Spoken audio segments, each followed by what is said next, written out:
Hello and welcome to this Affinity Photo iPad tutorial, and this is a beginner's look part 17, and we've been having a look at the differences, or more importantly the similarities between levels and curves, and are they really the same sort of tool.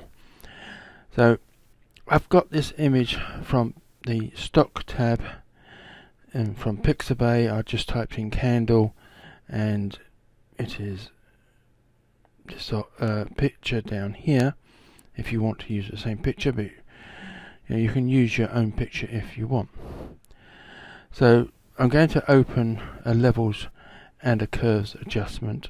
So I'm going to come to the adjustments studio and open the levels adjustment and then a curves adjustment. Come back to the layers panel. As you see here, I've got the levels and curves adjustments added. So let me turn off the curves adjustment, and I will select and double click the levels adjustment, so I have the options for the levels down the bottom. Now we have the options here to either use the channels,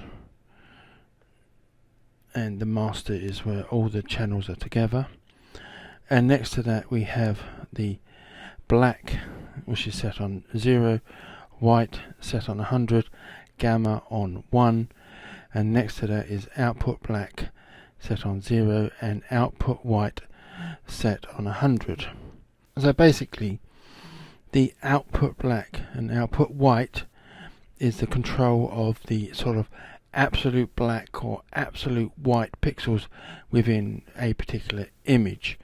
So if you alter the output black above 0, you will be sort of stopping there being any absolute black pixels, and the higher you raise it, the nearer you will get to being grey and moving on towards white.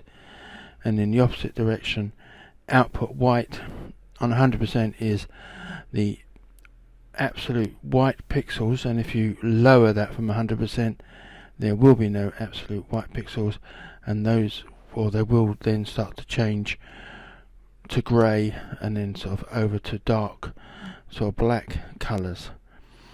And the layer black and white levels adjustments next to the channels, this will just sort of subtly alter the either the black or lighter pixels, sort of just gradually change them, whereas the gamma will alter the mid-range pixels, make them darker or lighter.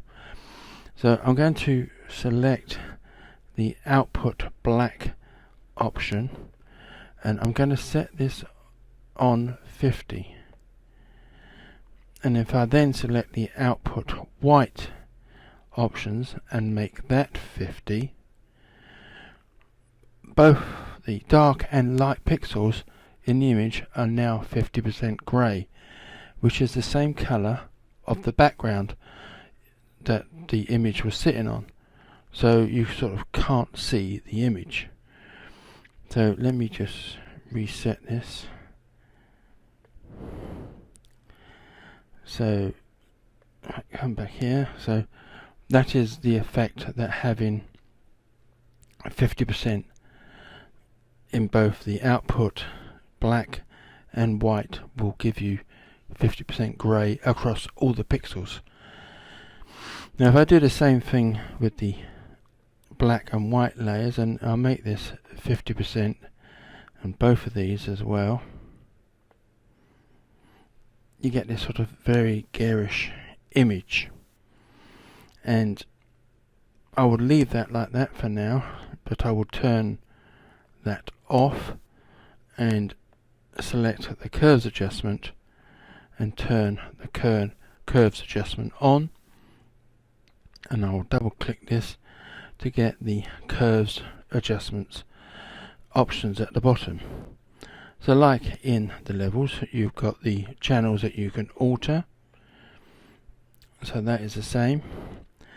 And next to that channels we have a box that says Spline, and this is where you get your controls for the curves. So if I click on that box, it will open up this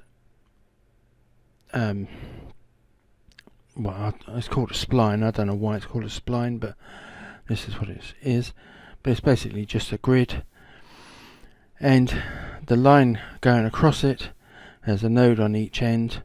The bottom left node is absolute black, which would be where the levels starts off, which is 0, and the top node on the right is where the white levels would be in the levels adjustment set on 100.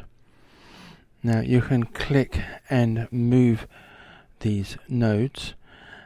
And if you move the nodes but stick to the left and right edges, it will have the same effect as using the output white layers in the levels adjustment.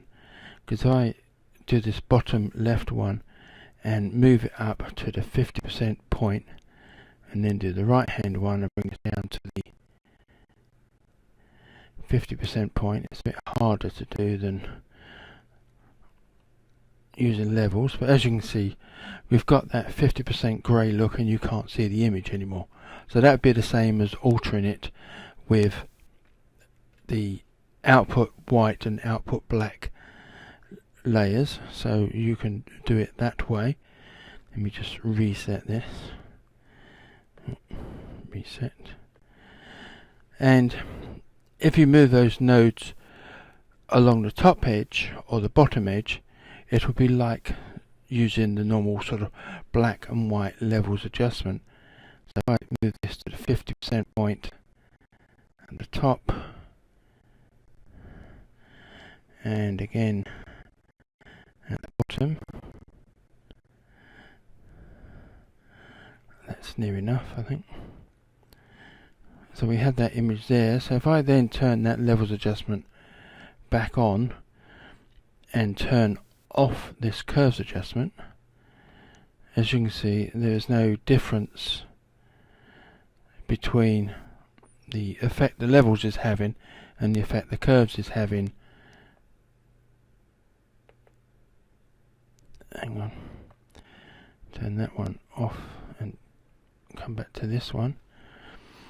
So the only sort of subtlety you have, I'm now back on the levels adjustment, the only sort of subtlety you have, let me reset this,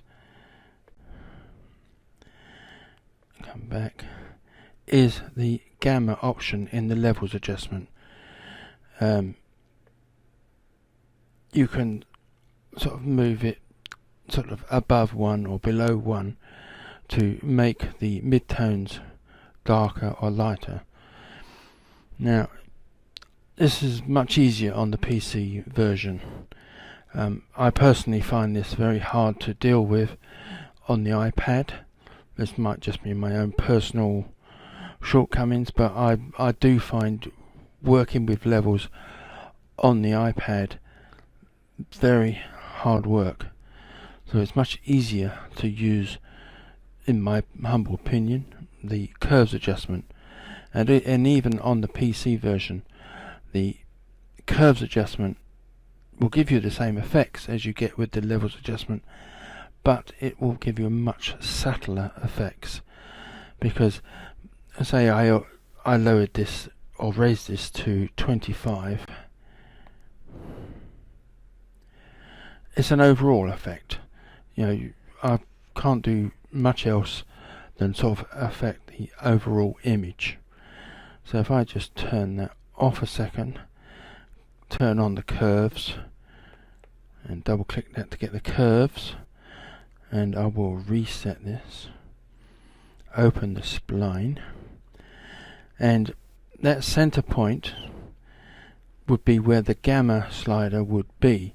But if I click at that point and add a node, you can then move up and down, and this would be like having the same effect as moving the gamma slider and lightening and darkening the sort of overall image. But the difference here is you can add nodes, and I could make these darker pixels down here darker, even more darker, or make them brighter. Similarly, I can make the lighter pixels darker or lighter, so you're affecting a certain area of color and pixels or shades, rather than just having a single slider that affects the whole image. So the subtlety is easier to see, and also for me it's easier to manipulate, because I find altering this with the nodes is far easier than using the levels on the iPad, at least, where you have to enter numbers or what have you, and you have to know where you are going with those numbers, and it gets very confusing. So I find working with curves far easier if you want to sort of be a bit more subtle than just a quick altering of the black or white levels. So let me just reset this, and I will open this again. Now there is an option in the PC Mac version where you have a picker button, and when you click on that, the cursor will change to a target, and you can click on an area of the image and move up and down to either darken or lighten that area. And when you do that, a node will appear on the line. Now you do have this option in the iPad, but it's not sort of obvious because there is no picker button. You just, when you touch the image, it will, when you start to move up or down, it will add a node to this line, but this graph will disappear. So it is a sort of, it's not very easy to work out what is going on other than what you can see visually on the image. But I'm going to just to the right of where this spline box is, there is an area of sort of darkish pink, and I'm going to click on that, hold, and then move up or down. So you can see that graph has disappeared. So I'm going to drag this down and make this area just maybe a little bit darker, and if I then open the spline, as you can see, it has added a node near the middle, and it has just dragged it down slightly. So if I pick a light area, say up here in this wall, just above the cake candles, if I tap and hold there, and I'll drag downwards to make that area a bit darker. I mean, obviously I am having an effect overall, but it's mainly affecting that image, that area of the image, and as you can see, it has now added another node sort of in between the two nodes I already had, and it has lowered it down to make it darker. So if I pick an area just to the left of the cake here, which is probably the one of the darker areas, and I'll tap there and move up and brighten that area, as you can see, it's now added a node down near the bottom and raised it up. So you can affect your image just by using your finger or a pen like I'm using, and sort of tap an area and move up and down to have a subtle effect in the areas that you want to affect. I mean, admittedly, it will have an effect to the overall picture, because if you move one area, it may affect others. But it does give you a bit more subtle approach, and a more visual approach as to how you are editing the picture. So in that respect, especially on an iPad, I think the curves adjustment is much better option than the levels adjustment. But that is just my personal opinion. You may think differently. So basically that is the end of the tutorial. So thank you for watching and goodbye.